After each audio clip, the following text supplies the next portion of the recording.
कई बार ये सवाल उठता है कि जिन चीज़ों को हम नहीं चाहते हैं वो चीज़ें भी हमारे पास क्यों आती हैं। जिन बातों से अपने आप को हम दूर रखना चाहते हैं वो बातें भी कहीं न कहीं किसी न किसी माध्यम से हमारे तक पहुंचते रहती हैं। यानी हमारी ज़िंदगी वैसी नहीं है जैसा हम चाहते हैं। हमारी ज़िंदगी वैसे हो जाती है, ऐसा हमें महसूस होता है जैसे कोई नदी की धारा बह रही है और उस धारे के दिशा के अनुसार, उस धारे के दिशा के प्रवाह में हम भी बहे चले जा रहे हैं। यानी हमारा उस पर कोई काबू ही नहीं है, हमारा उस पर कोई वश ही नहीं है। तो कई बार इंसान सोच कर इन बातों को कि अनवांटेड चीज़ें मेरे पास क्यों आती हैं, ये सोच कर वो परेशान हो जाता है और उस परेशानी के कारण से उसके मन में ढेर सारी शिकायतें आ जाती है।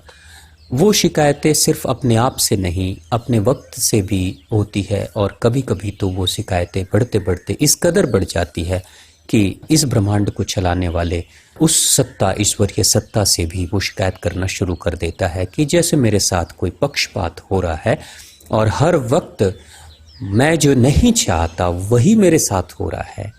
इसका मतलब ये है कि हे ईश्वर, हे भगवान, आप न्यायप्रिय नहीं हो, आप वो नहीं कर रहे हो जो मैं चाहता हूँ, आप वो कर रहे हो जिससे कि मेरी परेशानियाँ खड़ी हो जाती हैं।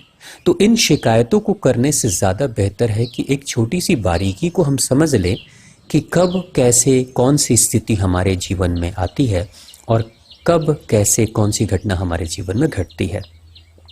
प्रकृति की चर्चा जब होती है तो प्रकृति को हम कहते हैं प्रकृति त्रिगुणात्मक है, यानी 3 गुणों को धारण करने वाली प्रकृति है।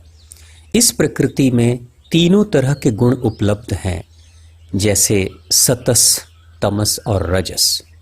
सतस वो है जो शुद्ध सात्विकता है, शांति है, आनंद है, यानी जहाँ सकारात्मकता प्रचुर मात्रा में उपलब्ध है, स्वयं के प्रति और दूसरों के प्रति और इस पूरे ब्रह्मांड के प्रति जहाँ सकारात्मकता उपलब्ध है उसी को सतस प्रकृति कहते हैं।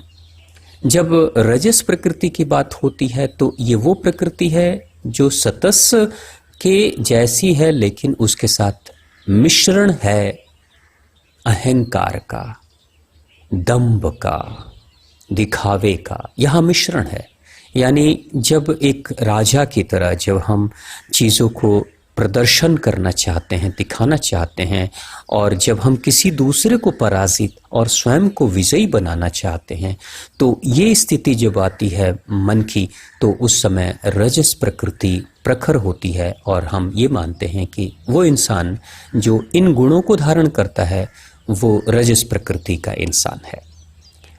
तीसरी जो प्रकृति है वो तमस प्रकृति। तमस प्रकृति यानी अंधकार, नकारात्मकता, निगेटिविटी से भरी हुई प्रकृति, जहाँ नकारात्मकता की प्रचुर मात्रा उपलब्ध है हर दिशा में।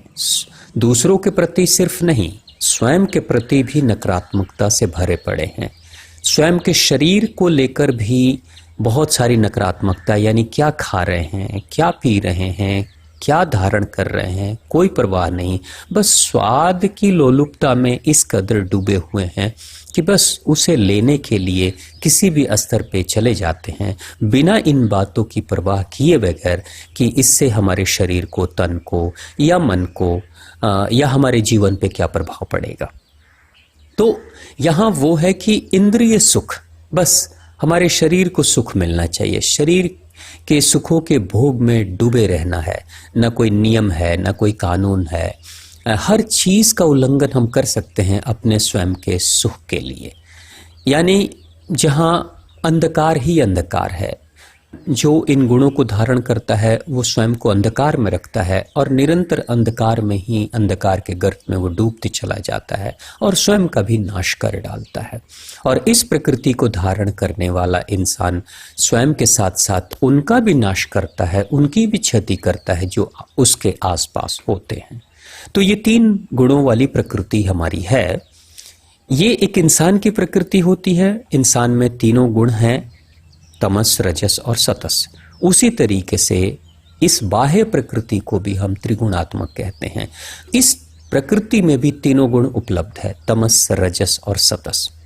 अब यहाँ तीनों गुण उपलब्ध है, तीनों गुणों को प्रकृति धारण करती है, लेकिन उन तीनों गुणों में से कौन सी प्रकृति हमें प्राप्त होती है, और बाहर की प्रकृति और हमारे अंदर की प्रकृति दोनों जब मिलती है तो स्वतः उस प्रकृति की मात्रा ज़्यादा बढ़ती है उस इंसान के अंदर, और उस प्रकृति को धारण करके वो इंसान वैसे ही बनता है। जैसे कोई इंसान के अंदर थोड़ा सा सतस गुण उपलब्ध है, अगर सतस गुण उपलब्ध है तो बाहर की प्रकृति अपने सतस गुण को उसके साथ मिश्रित करेगी और उसके सतस गुणों को और ज़्यादा बढ़ा देती है, जिसके कारण से वो और ज़्यादा सात्विक हो जाता है, और ज़्यादा सकारात्मकता से भर जाता है, और ज़्यादा वो स्वयं और दूसरों के हित के लिए कार्य करना शुरू कर देता है।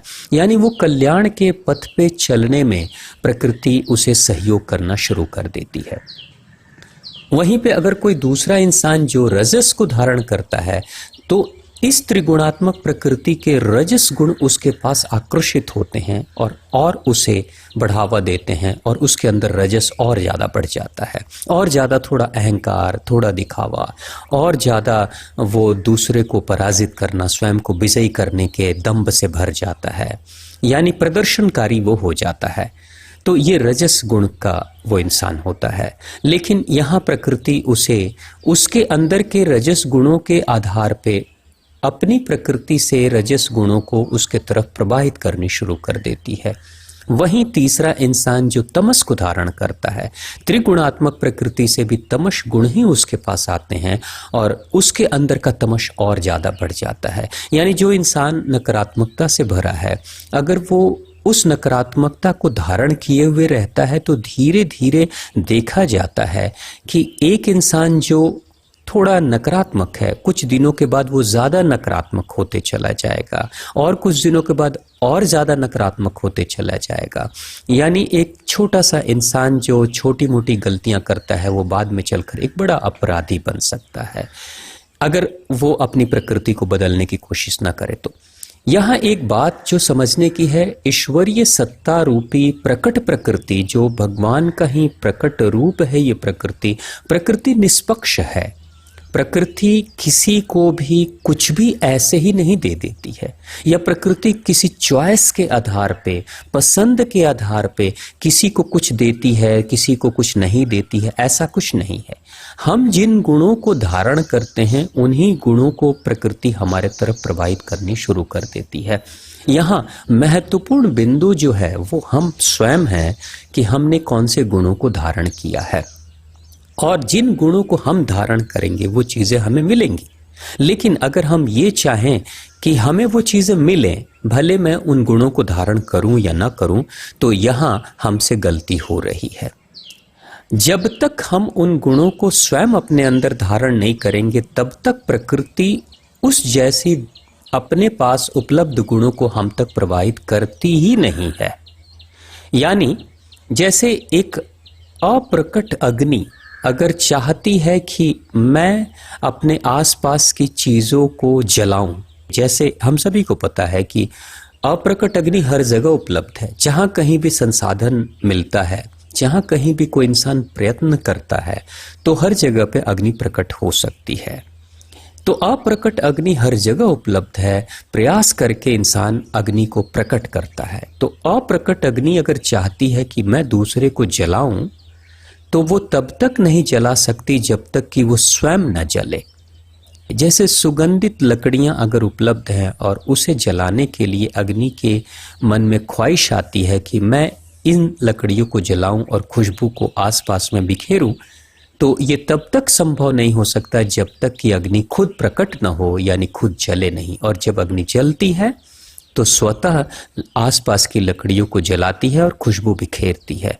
तो यहाँ एक बात है कि जिन गुणों को आप चाहते हो अपने जीवन में बुलाना, लाना, उन गुणों को आपको स्वयं धारण करना पड़ेगा। यानी अग्नि को पहले खुद जलना पड़ेगा। जब अग्नि जलेगी तभी दूसरे को जला सकती। लेकिन अग्नि अगर नहीं जल रही है और तब ये कामना करते रहे सिर्फ कि दूसरे को भी हम जलाएं, ऐसा कभी संभव नहीं हो सकता है। यानी जो बाहर की प्रकृति है, जो बाह्य प्रकृति है, वो हमें सहयोग करने के लिए तैयार है, लेकिन सहयोग बाहर की प्रकृति उसी को करती है जो अग्नि प्रकट होती है। जैसे बाहर की प्रकृति सहयोग के रूप में प्रकट अग्नि के पास में ऑक्सीजन भेजना शुरू कर देती है ताकि उसकी लौ को जलने में सहयोग मिले, लेकिन ऑक्सीजन की मात्रा तब बढ़ती है किसी भी स्थान पे जहां अग्नि प्रकट होती है। जब तक अग्नि प्रकट नहीं होती है, अप्रकट अग्नि कितनी भी मात्रा में क्यों न हो,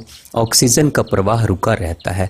पहले अग्नि प्रकट होती है, फिर ऑक्सीजन का प्रवाह आना शुरू हो जाता है और टिमटिमाते दिए को भी जलाने के लिए चारों तरफ से ऑक्सीजन उसके तरफ आने लगती है और दिया जलने लगता है।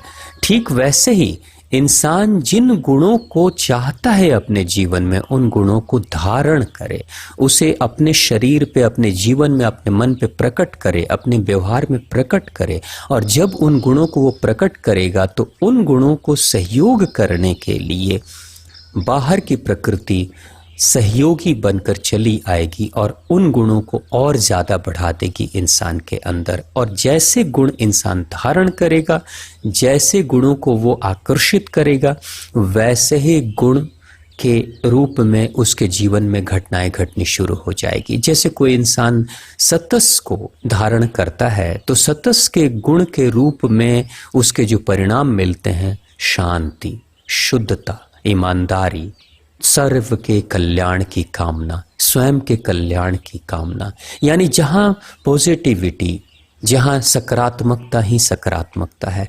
तो हमने सतस को धारण किया, सतोगुण को धारण किया, तो हमें उससे मिलते जुलते जो वो कहते हैं ना कि जैसे अग्नि जब जलती है तो साथ में उष्मा और प्रकाश, धुआं, ये सब चीज़ें तो स्वतः मिलनी शुरू हो ही जाती है। बस अग्नि के प्रकट होने मात्र से हमें फिर धुआं भी मिलने लगता है, हमें प्रकाश भी मिलने लगता है, हमें उष्मा भी मिलने लगती है। हमें फिर इस बात की चिंता करने की ज़रूरत नहीं कि प्रकाश कैसे होगा या धुआं कैसे आएगा या फिर उष्मा कैसे आएगी, इस बात की चिंता नहीं, बस अग्नि प्रकट करने की ज़रूरत है। तो हमारे जीवन की जो घटनाएं घट रही हैं, अच्छी बुरी घटनाएं घट रही हैं, पसंदीदा घटनाएं घट रही हैं, या फिर जिनको हम चाहते हैं वैसी घटनाएं अगर हम चाहते हैं कि वो घटे, तो बस एक काम करना पड़ेगा, गुणों को धारण करें उस ज्योति के रूप में, अग्नि के रूप में गुणों को धारण करें और उस अग्नि के प्रसाद के रूप में सात्विकता, शांति, ये सारी चीज़ें तो मिलने शुरू हो जाएगी। अगर रजस को धारण करता है तो रजस के अनुसार से उसके चारों तरफ अहंकार बढ़ेगा, दिखावा बढ़ेगा, दूसरे को पराजित करना, स्वयं को विजयी करने का दंभ बढ़ेगा। अगर किसी ने धारण कर लिया तमस को तो स्वतः उसके आसपास में वही सारी घटनाएं घटेंगी जो नकारात्मकता से भरी पड़ी हैं। वो स्वयं के लिए नकारात्मक होगा और दूसरों के लिए भी नकारात्मक होगा। उसके जीवन में जो घटनाएं घटेंगी वो भी दुखद होंगी, वो स्वयं के लिए भी दुखद होंगी, वो दूसरों के लिए भी दुखद होंगी। तो हम अपने जीवन की होने वाली, घटने वाली घटनाओं के ऊपर चिंता ना करें, ये ना सोचें, क्योंकि ये जो घटनाएं हैं, ये घटनाएं तो उस जलती हुई अग्नि की तरह है जिससे स्वतः उष्मा, प्रकाश और धुआं निकलता है। तो इन घटनाओं की परवाह ना करें। हम ये सोचें कि हमने जो लौ जलाया है, हमने जो दीपक जलाया है, उस दीपक के लौ में गुण कौन सा है। वो रजस का दीपक जल रहा है हमारे अंदर, तमस का दीपक जल रहा है हमारे अंदर, या सतस गुण का दीपक जल रहा है हमारे अंदर। बस दीपक की परवाह करें, दीपक पे ध्यान दें। जिस लौ को हम जलाएंगे अपने अंदर, उसी से संबंधित सहयोग भी मिलेगा प्रकृति के तरफ से, और जैसा सहयोग मिलेगा और उस लौ के दीपक में और बढ़ावा होगा तो निश्चित तौर से धीरे धीरे तमस के अनुसार से हमारे जीवन में घटनाएं घटेंगी आसपास में, रजस के अनुसार से हमारे जीवन में घटनाएं घटेंगी आसपास में, और सतस के अनुसार से भी हमारी जिंदगी की घटनाएं घटेंगी। तो घटनाओं की परवाह करने से ज़्यादा बेहतर है कि हमने किस गुण को धारण किया है उसके बारे में चिंतन और मनन करें। और कभी भी ये ना सोचें कि प्रकृति पक्षपाती है, प्रकृति पक्षपात करती है, भगवान पक्षपात करते हैं। बिल्कुल नहीं, वो निष्पक्ष हैं, उनके लिए सब बराबर हैं। जैसे एक पिता के लिए सभी पुत्र बराबर होते हैं, एक माता के लिए सभी संतानें बराबर होती हैं, ठीक उसी तरीके से इस पिता स्वरूप ब्रह्मांड और प्रकृति में कोई पक्षपात के भाव नहीं है। तो त्रिगुणात्मक प्रकृति के इन नियमों को समझते हुए अगर हम अपने अंदर के जलते हुए दीपक पे ध्यान देंगे तो निश्चित तौर से जिंदगी हमारी ज़्यादा बेहतर हो सकती है, या फिर हमारे पास ऐसा अधिकार मिल सकता है, हमारे पास वो स्थिति आ सकती है जिससे कि हम अपने गुणों को बदलकर बाह्य प्रकृति, त्रिगुणात्मक प्रकृति से हम जो चाहें वो ले भी सकते हैं। धन्यवाद। आपका दिन शुभ हो। जय माता दी।